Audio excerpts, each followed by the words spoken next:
नमस्कार guys, I hope आप सब अच्छे होंगे, कोई अच्छा काम कर रहे होंगे। अगर उन अच्छे कामों में से एक अच्छा काम आप गवर्नमेंट जॉब की प्रिपरेशन कर रहे हैं तो मेरे चैनल और मेरी ये वीडियो आपको डेडिकेटेड है। एसएससी जीडी एग्जाम जो अभी रिसेंटली जिसके फॉर्म फिल अभी भी हो रहे हैं, उस एग्जाम को ध्यान में रखते हुए मैं ये वीडियोस बना रहा हूँ। जो भी एस्पिरेंट एसएससी जीडी की प्रिपरेशन कर रहे हैं उनके लिए ये वीडियोस बहुत ही यूजफुल होने वाली है।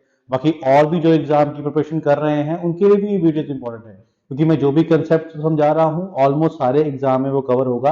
हाँ, लेवल ऑफ क्वेश्चन का फर्क जरूर हो सकता है। इस वीडियोस में मैं लेवल ऑफ क्वेश्चन वही रख रहा हूँ जो एसएससी जीडी एग्जाम में पूछे जाएंगे। ठीक है, तो आप अगर एसएससी जीडी एग्जाम की प्रिपरेशन कर रहे हैं तो आप इस वीडियो को अच्छे से समझिएगा। आज की जो इस वीडियो में मैं टॉपिक करवाने वाला हूं वो है square root and cube root. Important topic है, एग्जाम में एक या दो क्वेश्चन आपको पूछे जा सकते हैं एसएससी जीडी एग्जाम में, तो आप ध्यान से समझिएगा। तो चलिए स्टार्ट करते हैं हमारा आज का टॉपिक। तो स्क्वायर रूट में मैं आपको एक शॉर्ट ट्रिक बताऊंगा जिसकी हेल्प से आप बिना पेन यूज किए स्क्वायर रूट इजिली फाइंड कर सकते हो। 4 डिजिट 5 डिजिट का भी फाइंड कर सकते हो आप। बट उसके लिए आपको एक काम करना पड़ेगा, वो काम ये है कि आपको 1 से लेकर 25 तक सारे स्केल याद करने पड़ेंगे। ये टिप्स पे होने चाहिए आपको। 25 तक स्केल, अगर आपने 25 तक स्केल याद कर लिए 250 तक तो आप चुटकियों में निकाल लोगे, आपको पेन की जरूरत भी नहीं पड़ेगी। ठीक है, तो 25 तक मैंने यहाँ लिखे हुए हैं। अगर आपको याद है तो बहुत अच्छी बात है, अगर आपको याद नहीं है तो आप उनको नोट कर लीजिए और नोट करने के बाद उसको अच्छे तरीके से आपने याद करना है।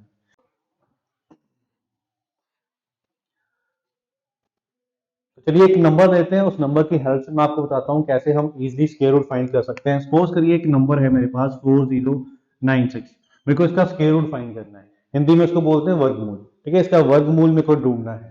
मैं आपको एक ऐसा मेथड बताऊंगा जिसकी हेल्प से आपको पेन की जरूरत नहीं पड़ेगी। और भी बहुत सारे मेथड आपको मिल जाएंगे बट उसमें आपको कहीं ना कहीं पेन चलाना पड़ेगा, आपको थोड़ी बहुत कैलकुलेशन करनी पड़ेगी। बट इस मेथड से आपको पेन की जरूरत नहीं पड़ेगी। और वो मेथड क्या है उसके लिए थोड़ा सा, बस थोड़ा सा आपको ध्यान से समझना पड़ेगा। क्या करना है, आपने हमेशा लास्ट से 2 नंबर छोड़ देने स्क्वायर रूट के अंदर। जब आप लास्ट के 2 नंबर छोड़ दोगे आपके पास क्या बचा, 40। अब आपने चेक करना है कि ये 40 जो है ये मेरा किस नंबर के स्क्वायर के पास आएगा, किस नंबर के स्क्वायर के पास मेरा 40 आने वाला है, ये आपने सोचना है। तो क्या होगा, 40 सोचिए कौन सा नंबर के स्क्वायर के पास आता है, 36। 36 क्या है, 60 का। अब जिसके भी पास में होगा आपने लिया 6, आपने 6 लिख लेना है और साथ में एक लगा देनी है 0। 6 के पास होने का मतलब 60, 7 के पास होने का मतलब 70, 80 के पास होने का मतलब 80। क्यों मैं 0 लगा रहा हूं, ये 0 मैं यूज कर रहा हूं, ये लास्ट जो 2 डिजिट मैंने छोड़े थे उनके लिए एक मैंने 0 लगानी होती है। ठीक है, आप दिमाग में रख लीजिए, बस 6 के पास मतलब 60 लिखना है, 7 के पास मतलब 70 लिखना है, 12 के पास मतलब 120 लिखना है। ठीक है, इस तरीके से आपने लिख लेना है। अब इसका मतलब मेरा जो भी आंसर होगा वो 60 के पास होगा। ये आपका हो गया पहला स्टेप। दूसरा स्टेप में, ठीक है, ये फर्स्ट स्टेप। सेकंड स्टेप में आपने क्या करना है, अब आपने सोचना है आपका जो आंसर होगा, ठीक है, जो भी आपका आंसर होगा वो 60 से ऊपर होगा या फिर नीचे होगा, 60 से ऊपर या फिर नीचे, ये चीज आपने सोचनी है। ठीक है, आप कैसे सोचोगे ये चीज, आप जब वो प्रैक्टिस हो जाएगी आपको ये भी सोचने की जरूरत नहीं पड़ेगी, आपको अपने आप ही आइडिया हो जाएगा मेरा ऊपर होना है कि नीचे होना है। कैसे, कि मैं क्या ढूंढ रहा हूँ 40, और किसके पास था ये 36, मतलब 36 से ये नंबर क्या है, बड़ा है। तो अगर मैं 60 का स्क्वायर ही करूं, 60 का स्क्वायर अगर माइंड में सोचूं, 6 का होता है 36, 0 का डबल 0 हो जाएगा तो 3600 बनता है। मैं ढूंढ रहा हूँ 4000, इसका मतलब आंसर तो मेरा 60 से ऊपर ही होगा, क्योंकि 60 से नीचे जाऊंगा तो वो 3600 से कम होता जाएगा। मेरे को तो 3600 से ऊपर जाना है, इट मीन मेरा जो आंसर होगा वो क्या होगा, 60 से ऊपर होगा। अब 60 से ऊपर तीसरा और आखिरी स्टेप, अब आपने सोचना है कौन सा नंबर होगा जिसके लास्ट में, जिसके लास्ट में 6 आता है। आपने ये सोचना है 60 से ऊपर ऐसा कौन सा नंबर होगा जिसका मैं स्क्वायर करूं और मेरे को लास्ट में 6 मिले, क्योंकि मेरे को आखिरी में 6 चाहिए। अब आप सोचिए 6 किस किस के स्क्वायर के एंड में मिलता है, 6 मिलता है 4 के स्क्वायर के एंड में और 6 के स्क्वायर के एंड में। इसका मतलब 60 से ऊपर कौन सा नंबर आपको 6 देगा एंड में, या तो वो 64 होगा या तो वो 66 होगा। बट मेरा जो आंसर है वो क्या होगा, जो पहले मिलेगा। 60 से ऊपर पहला कौन सा नंबर मिलेगा, 64, तो मेरा आंसर ये हो जाएगा। ठीक है, अब ये वाला आंसर मेरा क्यों नहीं है, क्योंकि 66 60 के पास नहीं है। 66 किसके पास चला जाएगा, 70 के पास चला जाएगा। तो इसलिए हमारा आंसर जो होगा वो 64 है। जल्दी जल्दी से मैं आपको रिकैप देता हूं ताकि आपको ये दिमाग में बैठ जाए। सबसे पहले 2 छोड़ के आपने चेक करना ये नंबर किसके पास आता है। जिसके पास आएगा, जहां 6 के पास आया मैंने लिख दिया 60। अब आपने सोचना है आंसर मेरा 60 से ज्यादा या 60 से कम। तो ऑब्वियसली 60 का होता है 36, तो ये है 40, तो आंसर तो 60 से फिर ज्यादा ही होगा। और ज्यादा कौन सा होगा? जिसका स्क्वायर करने से लास्ट डिजिट ये वाला बने, ठीक है, 6 बने। तो कौन सा होगा? 61 हो नहीं सकता क्योंकि 1 के स्क्वायर से 1 मिलता है। 62 हो नहीं सकता क्योंकि 2 के स्क्वायर से लास्ट में 4 मिलेगा। 63 हो नहीं सकता, 3 के स्क्वायर से 9 मिलेगा। 64 4 के स्क्वायर से मेरे को लास्ट में 6 मिलेगा, तो आंसर मेरा हो जाएगा 64। ठीक है, आप इसको थोड़ा सा पीछे करके फिर से इसको देख सकते हैं। एक बार ये मेथड आपके दिमाग में बैठ गया तो मैं आपको गारंटी देता हूं आपको पेन की जरूरत नहीं पड़ेगी और ये मेथड आपको इतना आसान लगेगा कि चुटकियों में आप स्क्वायर रूट निकालोगे। ठीक है, क्लियर है? जल्दी से एक और एग्जांपल लेते हैं और देखते हैं नेक्स्ट नंबर का स्क्वायर रूट क्या होगा। तो नंबर हमने लिया है 1936। क्या करना है? पहला मेथड, लास्ट में 2 छोड़ दिए मैंने, क्या बचा मेरे पास? 19। 19 किसके स्क्वायर के पास आता है? 19 4 के स्क्वायर के पास आता है। इट मींस मेरा जो आंसर है वो क्या है? 40 के पास है। अब 40 के पास कौन सा नंबर? 40 से नीचे या 40 से ऊपर? 40 का, जैसे ही आपने सोचा 4 का 16, मैं क्या ढूंढ रहा था? 19, तो 16 से तो बड़ा है, इसका मतलब 40 से ऊपर जाना पड़ेगा। ऊपर जाऊंगा, मेरे को लास्ट में क्या चाहिए? 6। अगर मैं 41 लेता हूं तो 1 के स्क्वायर से तो लास्ट में 1 मिलेगा, तो ये हो नहीं सकता। 42 लेता हूं, 2 के स्क्वायर से लास्ट में 4 मिलेगा, ये हो नहीं सकता। 43 3 के स्क्वायर से लास्ट में 9 मिलेगा, हो नहीं सकता। 44 तो ये मेरे को 6 देगा लास्ट में, इसका मतलब मेरा जो आंसर है इसका वो क्या होगा? 44 हो जाएगा। ठीक है, क्लियर है? बहुत इजी मेथड है। स्टार्टिंग में आपको लगेगा, बट जब आप एक बार कमांड बना लोगे ना, आपकी प्रैक्टिस अच्छी हो जाएगी, तो आप चुटकियों में निकालोगे इसको कि 2 छोड़ के 19 आ गया मेरा 40 के पास। 40 से ऊपर जाना है तो लास्ट में 6 चाहिए, 44। ठीक है, 40 से नीचे जाना है, लास्ट में 6 चाहिए तो 36। ठीक है, क्लियर है? एक और एग्जांपल लेते हैं, जल्दी से समझते हैं इसको। चलिए, नंबर है हमारे पास 7056। जल्दी से 2 छोड़ते हैं, 70 चेक करते हैं किसके स्क्वायर के पास में आएगा। तो 70 मेरा किसके स्क्वायर के पास होगा? 8 के स्क्वायर, 64 के पास में। अब 8 का मतलब 80, आपने साथ में सोच लिया कि 64 ये 70, इट मींस आंसर तो मेरा इससे ऊपर होगा। ऊपर कौन सा नंबर लूंगा जिसका स्क्वायर करने से लास्ट में 6 मिलेगा? तो वो नंबर कौन सा होगा? 84 होगा, जो पहले मिलेगा। ठीक है, 86 नहीं होगा क्योंकि 86 90 के पास में है। 80 से ऊपर जो पहले मिल गया मेरे को, जो इसका स्क्वायर करने से लास्ट में 6 मिलेगा, वो ही मेरा आंसर है। ठीक है, तो बहुत इजी था, बस प्रैक्टिस की बात है। मैं बिना इसको लिखे भी बता सकता हूं कि 80 के पास में लास्ट में 6 चाहिए तो 84। ठीक है, क्लियर है?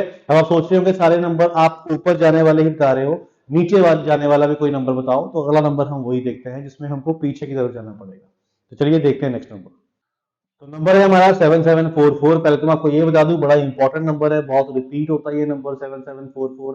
खासियत क्या है इसकी? इकलौता ऐसा नंबर है जिसके पहले 2 और आखिरी 2 डिजिट जो है वो सेम होते हैं। तो मैं तो अपने स्टूडेंट को यही सजेशन देता हूं कि आप ये नंबर याद ही रखिए, 7744 किसका स्क्वायर है। फिलहाल मैं आपको ये बताता हूँ सॉल्व के स्क्वायर किसका है। मेथड लगाते हैं, 2 नंबर छोड़े। 77 किसके स्क्वायर के पास में आएगा? 77। 81 मतलब 9 के, तो 9 का मतलब आंसर मेरा 90 के पास में है। अब 9 का आपने देखा 81, मैं ढूंढ रहा हूँ 77, इसका मतलब 81 से नीचे आना पड़ेगा, तभी 77 मिलेगा, और 90 से नीचे आना है। 90 से नीचे कौन सा नंबर मैं पिक करूं जिसका स्क्वायर करने से लास्ट में 4 आए? 90 से नीचे पहला नंबर आता है 89, 9 का स्क्वायर करूंगा लास्ट में 1 मिलेगा, ये आंसर नहीं होगा। 88, 8 का स्क्वायर करने से 8 64 या 4 मिलेगा, तो यही मेरा आंसर है। इसका आंसर हो जाएगा 88। ठीक है, क्लियर है? आपने 2 छोड़ के चेक किया, 77 81 के पास में है। 81 के पास है बट 81 से है तो छोटा, इसका मतलब 90 से तो नीचे ही मेरा आंसर होगा। और आंसर कौन सा होगा? जिसका स्क्वायर करने से लास्ट में क्या मिलेगा मेरे को?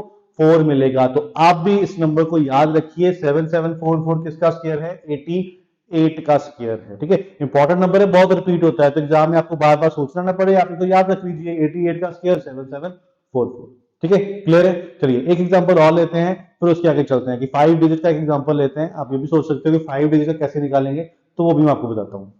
तो 5 डिजिट का नंबर मैंने लिया है 15129। ठीक है, कंसेप्ट वही है कि लास्ट में 2 ही छोड़ने, मेरे को लास्ट में 2 छोड़ दूंगा। 151 किसके स्क्वायर के पास में आता है? 151 किसके स्क्वायर के पास आएगा? 144 किसका है? 12 का। इसका मतलब मेरा जो आंसर है 12, उसके साथ में क्या लगा दूंगा? 0। जैसे ही आपने सोचा 12 का तो 144 होता है, मैं तो ढूंढ रहा था 151, इसका मतलब 144 से ऊपर जाना पड़ेगा, मतलब 120 से ऊपर। 120 से ऊपर वो नंबर लूंगा जिसका स्क्वायर करने से लास्ट में क्या मिले? 9। तो वो नंबर कौन सा होगा? 123, क्योंकि 3 के स्क्वायर से मेरे को क्या मिलेगा लास्ट में? 9 मिलेगा। आपने अगर ये चीजें याद कर ली ना इजिली कि 1 किसके लास्ट में आता है, 1 के स्क्वायर और 9 के स्क्वायर के, 4 किसके लास्ट के आता है, 2 के स्क्वायर और 8 के स्क्वायर के एंड में आता है, 9 किसके एंड में आता है, 3 के स्क्वायर और 7 के स्क्वायर के एंड में आता है, 6 किसके स्क्वायर के एंड में आता है, 4 के और 6 के, और 5 तो 5 के ही आता है। ठीक है, जब आपने ये याद कर लिया तो आपके लिए तो वैसे बड़ा इजी हो गया कि मेरे को पता है 120 से ऊपर जाना है, लास्ट में 9 चाहिए, तो 9 किसके स्क्वायर के एंड में आता है, 3 के और 7 के, पहले कौन सा मिलेगा, 3 मिलेगा, 123। ऊपर जा रहा हूं तो ऑब्वियसली मेरे 3 मिलेगा, जब नीचे आ रहा होगा तो 7 मिलेगा, तो फिर मैं 7 चूज कर लूंगा। ठीक है, क्लियर है। अगर अभी भी आपको कोई डाउट है आप वीडियो को पीछे कीजिए और दोबारा से इस वीडियो को देखिए और चेक कीजिए क्या इसका मेथड है। बहुत ही इजी मेथड है, आपको जल्दी में आंसर निकाल के देगा ये स्क्वायर रूट के। आप ध्यान से इसको समझ लीजिए, रिवाइज कर लीजिए और फिर प्रैक्टिस कीजिए, कैलकुलेटर से नंबर निकालिए और चेक कीजिए आपका स्क्वायर रूट कितनी जल्दी निकलता है। ठीक है, आई होप आपको ये मेथड समझ में आया होगा। तो ये था हमारा स्क्वायर रूट। अब इसके बाद में हम समझेंगे क्यूब रूट।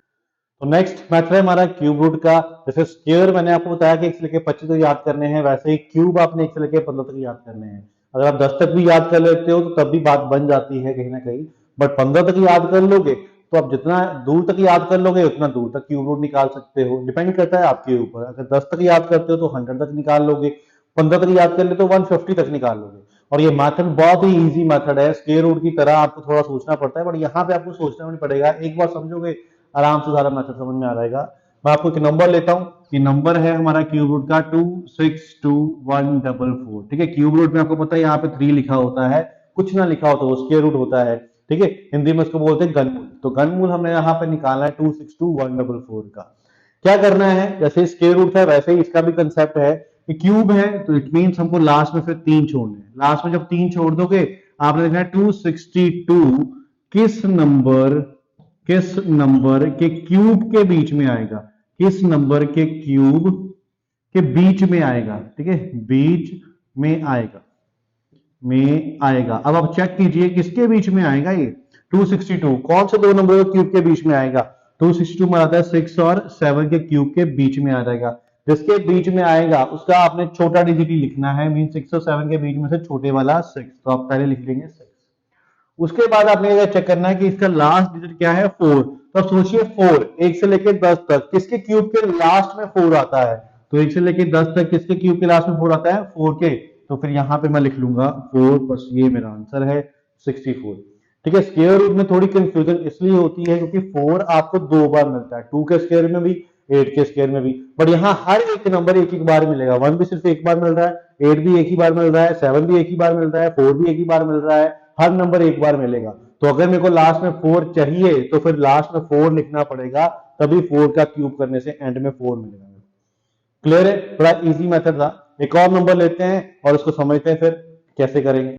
तो नंबर है हमारे सामने 571787।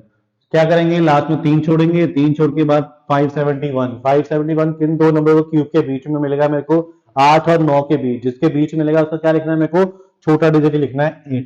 अब क्या चेक करूंगा, लास्ट में 7 किसके क्यूब के एंड में लास्ट में 7 आता है, 3 के क्यूब के एंड में 7 आता है, तो यहां पे लिख लूंगा 3, तो मेरा आंसर क्या हो जाएगा 83। बहुत इजी मेथड था क्यूब रूट का। आई होप आपको 2 एग्जांपल से ही मेथड समझ में आ गया होगा। तो आज की जो हमारी वीडियो थी वो थी square root and cube root के कंसेप्ट के ऊपर। अगली वीडियो में मैं आपको जो भी इंपॉर्टेंट क्वेश्चन बनते होंगे एसएससी जीडी एग्जाम के लिए वो सारे कवर करवाऊंगा square root and cube root chapter में से। ठीक है, अगर आपको ये मेथड समझ में आए और वीडियो अच्छी लगी तो आप इसको लाइक और सब्सक्राइब भी कर दिएगा। और जो भी एसएससी जीडी एग्जाम की प्रिपरेशन कर रहे हैं, अगर आपको लगता है ये वीडियो उनके लिए हेल्पफुल है तो आप प्लीज इसको शेयर भी कर दीजिएगा। चलिए, ऑल द बेस्ट। जिस भी एग्जाम की आप प्रिपरेशन कर रहे हैं, आई विश आपको उसमें सक्सेस मिले और 2024 में आप किसी ना किसी गवर्नमेंट जॉब लेकर अच्छी पोजीशन पे काम कर रहे हो। All the best, thank you.